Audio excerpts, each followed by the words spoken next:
Claude Fischer was born to French parents in Paris in 1948. His family moved to New Jersey 4 years later, but eventually moved again to Los Angeles, where he finished high school and then graduated from UCLA with a bachelor's degree in sociology in 1968. After earning his PhD from Harvard in 1972, he returned to California and has been on the faculty at Berkeley ever since. This article appeared in 1975 while I was a graduate student at Berkeley and immediately had a tremendous impact on the way that people thought about social life in cities. Prior to Fischer's article, urban scholars essentially were divided into two camps: those who agreed with Lewis Wirth and the urban anomie ideas of the Chicago School, and those like Oscar Lewis who simply denied that urban life had this destructive effect on primary groups and relationships. In which case we would have to ask why we ought to bother to study cities as special social settings at all. Fischer's article introduces a new third way to think about how people interact in cities, and why the urban social environment is unique enough to merit separate study in courses specifically about that context. Like most urban scholars, Claude Fischer begins this article by paying homage to Lewis Wirth's basic definition of an urban place in terms of size, that is, numbers of people, density of settlement, and diversity or heterogeneity of life experiences. He agrees that this definition provides a solid starting point for describing a place as urban.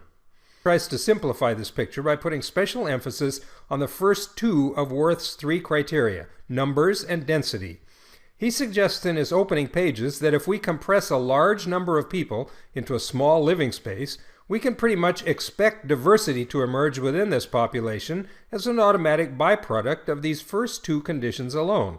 He gives two reasons why we might expect this result. First, he observes that a common reason for urban population increase is in-migration of people into the city. This can include people moving into the city from the surrounding countryside, but also possibly people relocating from other distant cities, and perhaps even immigrants coming in from other countries. This diversity of origins for people coming from different backgrounds and different places will translate into increased diversity in the urban population once they've settled in the city. Of course, this source of diversity may only be important during a period of rapid urbanization. And even during that dynamic but temporary period, we know from other writers that in-migration played only a secondary role in urban population growth. Natural increase within cities actually was more important in most cases. Once a society becomes predominantly urban, in-migration as a source of diversity will no longer be important. However, Fischer also suggests that the features of urban life stressed by Wirth and others, a faster pace of life and intensified competition, will push people into specialized niches in both urban society and the urban economy. Seeking any advantage that will help them to survive and get ahead, these urbanites will make the most of any special talents, characteristics, or social connections they may have. Restaurants will specialize in different kinds of cuisine. Hotels and department stores will cater to different classes of customers. Newspapers and broadcast media will address themselves to different audiences. This process of differentiation, Fischer believes, is inevitable in the intense context of urban life, creating diversity as a natural response to increased numbers of people and density of settlement. But having gone this far in summarizing and agreeing with the picture of cities drawn by earlier scholars, Fischer finds that he can go no further. He reviews some of the social consequences that earlier writers saw as of size, density, and heterogeneity, and in each case he raises objections to explain why he can't accept the rest of the sociological story told by these writers. First, he turns to the influential urban anomie perspective laid out by Lewis Wirth and then followed by so many other scholars in subsequent decades. According to this familiar interpretation, the sheer number of people that we encounter in everyday urban life is so great that it produces a kind of sensory overload. It's impossible even to attempt to form primary ties with so many strangers. One consequence of this overload is that we must develop impersonal, universalistic rules for getting through life.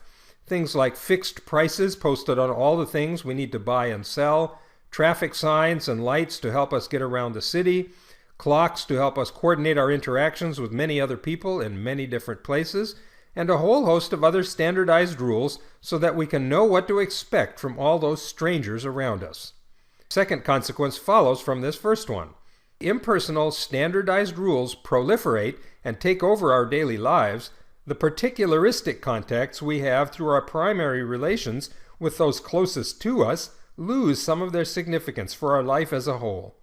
For example, failure in the impersonal economic marketplace of the city without a paying job can have a disastrous effect not only on the mood of life in your family, but also on your own self-respect and confidence.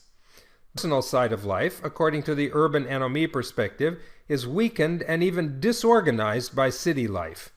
This is the picture, for example, that David Reisman presented in his book, The Lonely Crowd, a classic interpretation of the psychological consequences of life in modern urban mass society.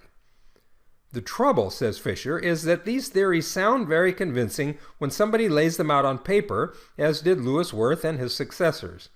But when you go out into the urban scene and try to take empirical measurements to show the disappearance of primary relationships, dominance of secondary ties, and the rise of anomie and social disorganization, such results turn out to be very elusive. How you try to measure it, scholars have had trouble locating these supposed negative consequences for personal relationships and for personalities. For instance, he brings up the work of scholars like Oscar Lewis, who looked for anomie among immigrants to Mexico City and didn't really find any of it. He also brings up another classic study of city neighborhoods described by Herbert Gans in his book, The Urban Villagers. Gans went looking for anomie in the neighborhoods of Italian-American immigrants, and again, instead of disorganization and mental illness, he found thriving communities, strong family ties, and reasonably well-adjusted people. Based on these results, Gans rejected the urban anomie perspective and suggested that city life is really no different from social interaction anywhere else. If we see certain differences between urban society and rural society, he suggested this could be a result of other kinds of differences between the people themselves, rather than something to do with the city as a peculiar kind of place. For example, if you find more arts and culture in a city than out in the countryside, this might just be because the more educated people have gone to live in the city, and they like that sort of thing. If these educated people lived out in the countryside, then you would expect to find more arts and culture out there too. This is what has become known as the compositional counterargument against the urban anomie perspective. Essentially, writers like Oscar Lewis and Herbert Gans were arguing that primary relationships did not disappear in cities. Secondary relationships are simply added to the picture, but underneath the surface of mass society, personal social networks and primary ties go right on in people's lives. But Fischer can't buy this argument either.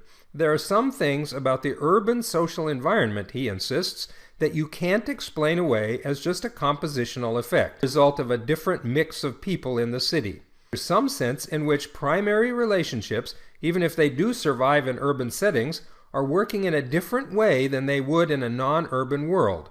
What he is thinking about above all when he rejects the compositional perspective is the fact that completely new social forms, innovations in social, economic, and political life usually seem to spring up in urban places.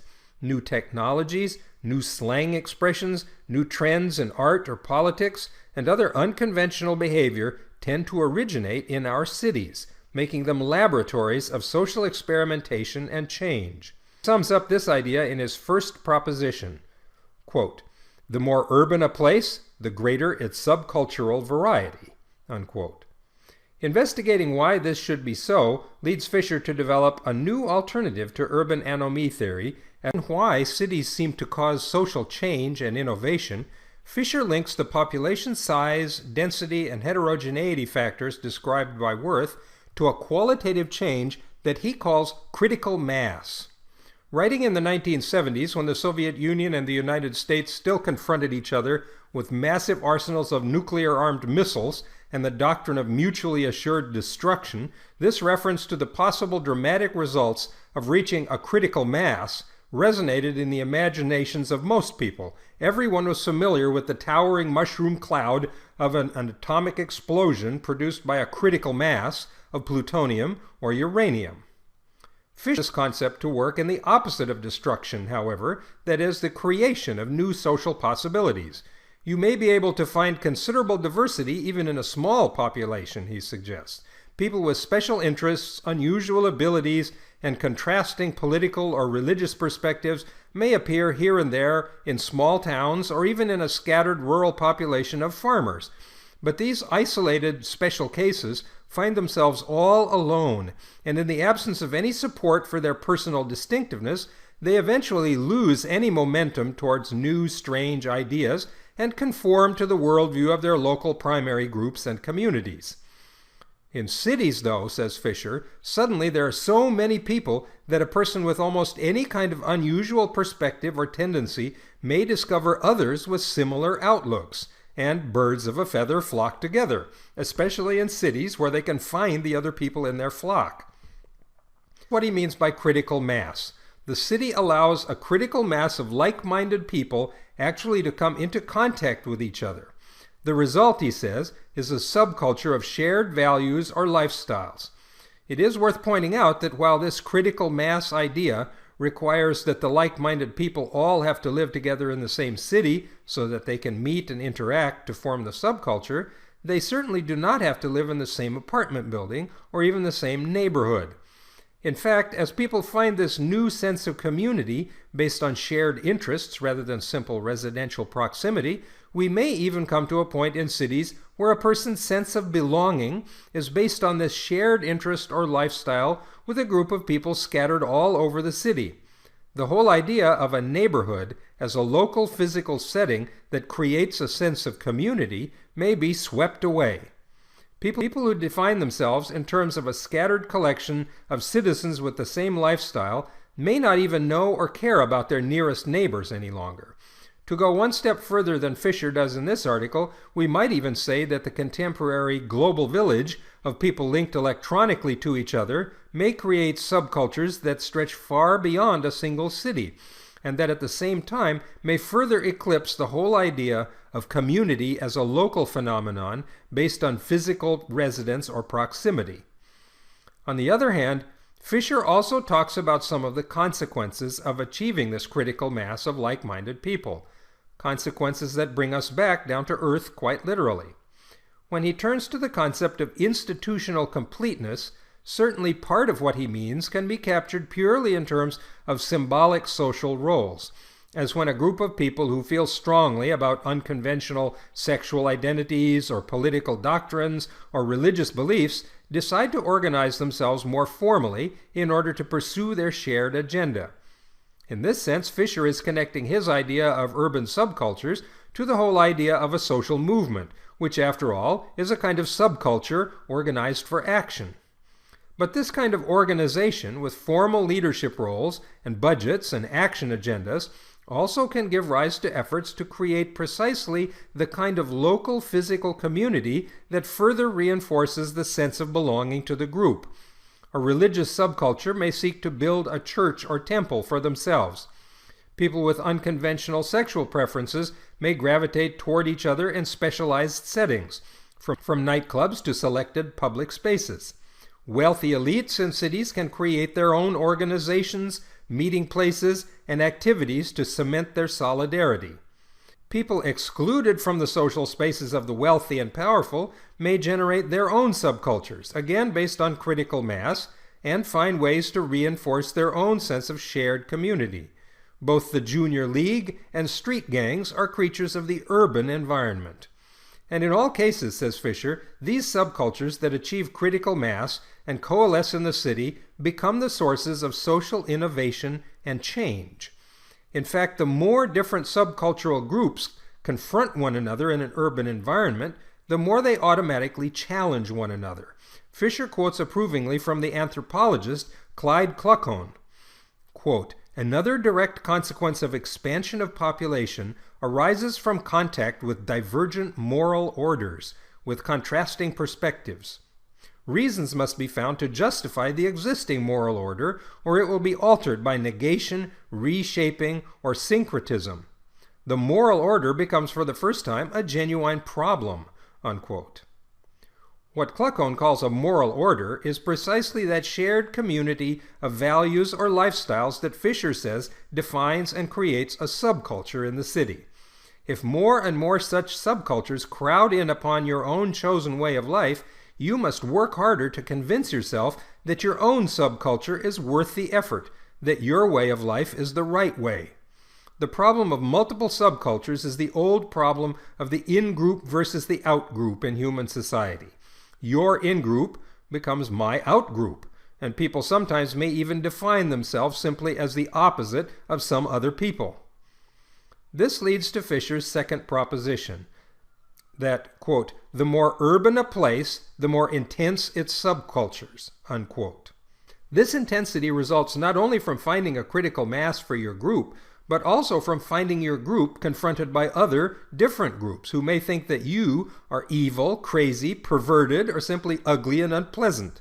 In reaction, you become even more intense about your own in-group.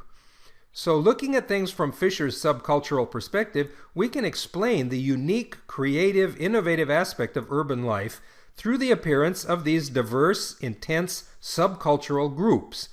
Diversity, caused by the rising numbers and population density of the city, creates the opportunity for more and more specialized groups to achieve critical mass and organize themselves socially.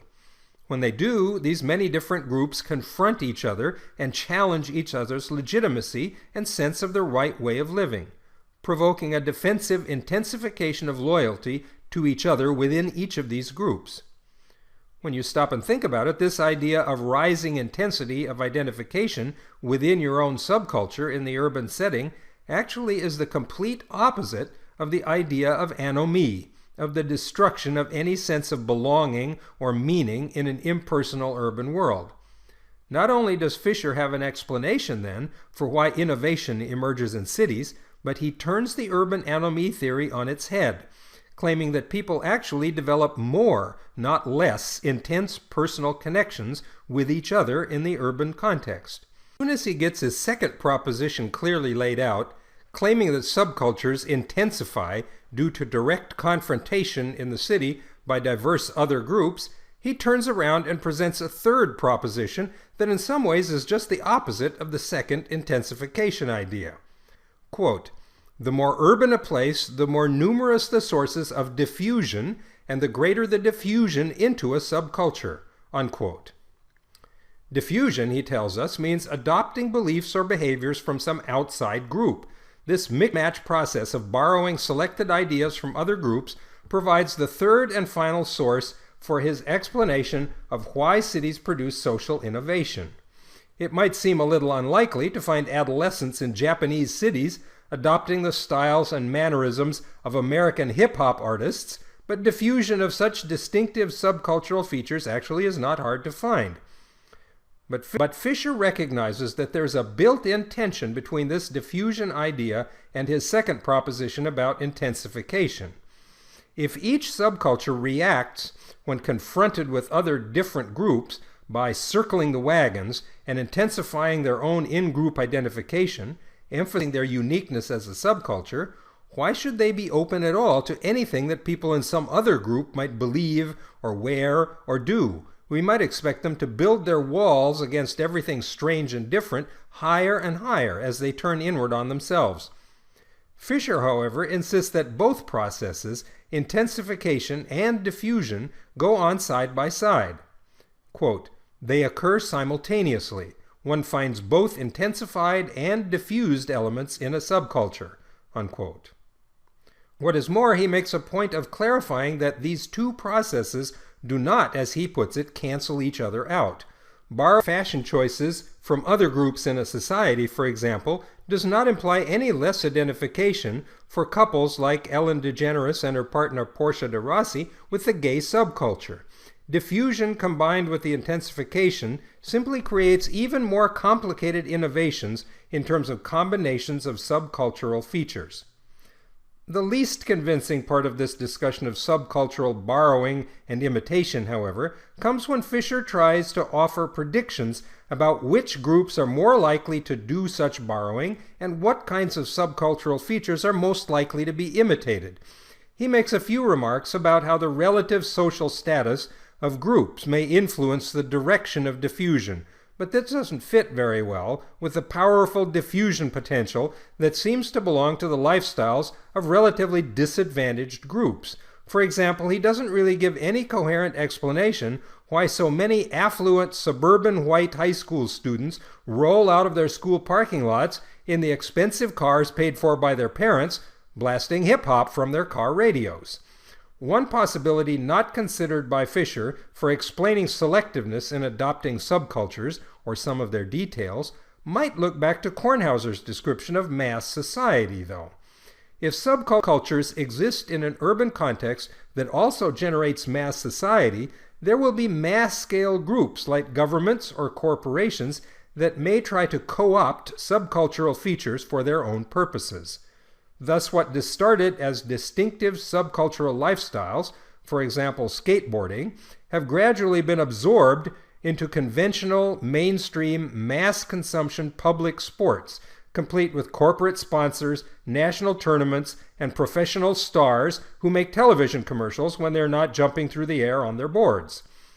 Once he has established all three of his propositions, all as outcomes of the original simple ideas of numbers and density proposed by Lewis Wirth, he can offer a finished picture of his subcultural theory of urban social life. The numbers and density ensure greater diversity of social types in cities. This diversity, combined with population density, creates the critical mass to sustain subcultures and allow them to develop institutional completeness as separate groups.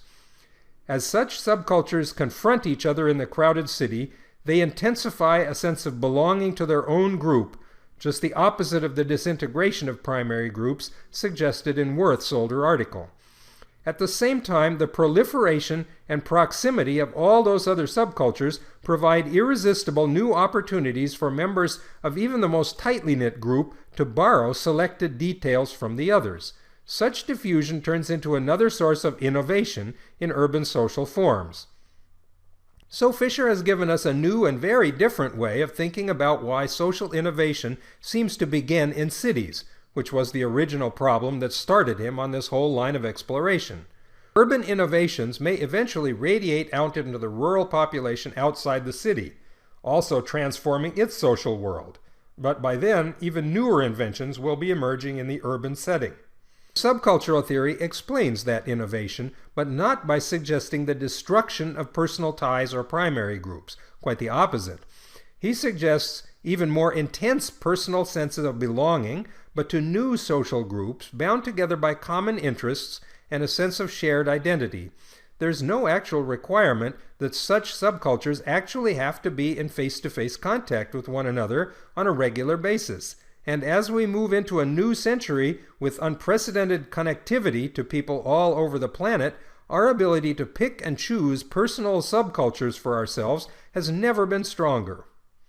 However, an interesting side question about these subcultures described by Fischer comes back to this issue of physical proximity and face-to-face connections.